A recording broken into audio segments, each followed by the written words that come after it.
สวัสดีครับพี่น้องที่รักทุกท่านนะครับวันนี้แอดก็จะพามานะครับมาดูเลขเจ้าพายุนะครับสำนักดังนะครับที่เข้ากับทุกงวดนะครับ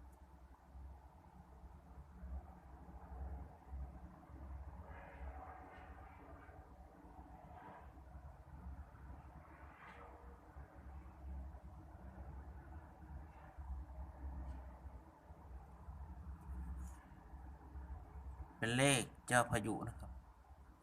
ซึ่งนะครับให้มาแล้วนะครับงวดนี้นะครับแอดก็จะทำเป็นแนวเป็นนะครับเป็นเส้นทะแยง Excel นะครับเป็นเส้นทะแยง Excel เป็นหลักนะครับ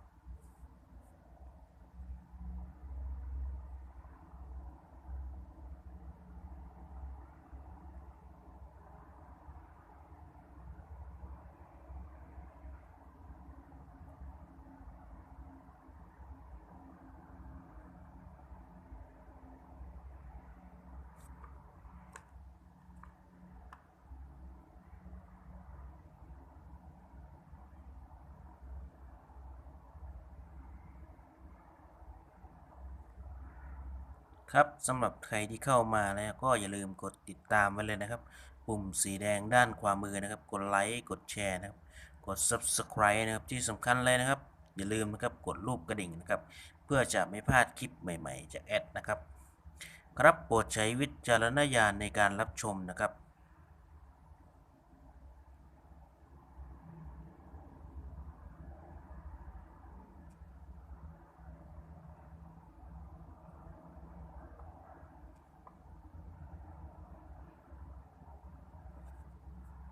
ครับ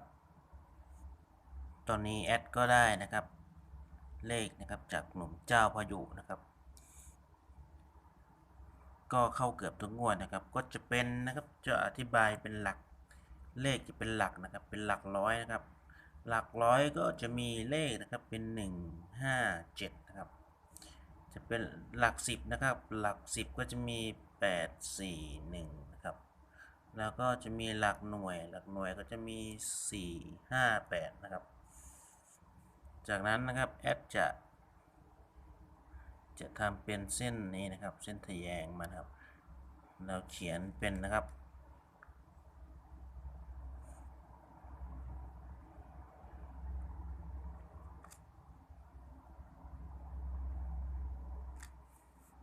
หลักร้อยนะครับก็จะเป็น1 5 7นะครับหลัก10ก็จะเป็น8 4 1นะครับหลักหน่วยก็จะเป็น4 5 8นะครับนี่เป็นแค่แนวทางนะครับแนวทางในการซื้อสลากกินแบ่งรัฐบาลเท่านั้นนะครับ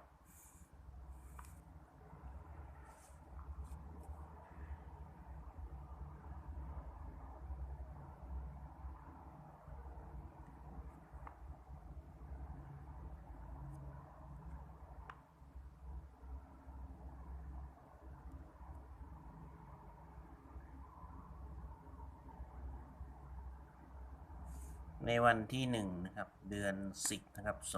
2562นะครับวันนี้ก็เป็นวันที่นะครับ27นะครับก็เหลืออีกแค่ไม่กี่วันนะครับผลสลากกินแบ่งรัฐบาลก็จะออกแล้วนะครับครับสุดท้ายนี้ก็ให้ทุกท่านนะครับมีเงินใช้ตลอดทั้งปีสวัสดีครับ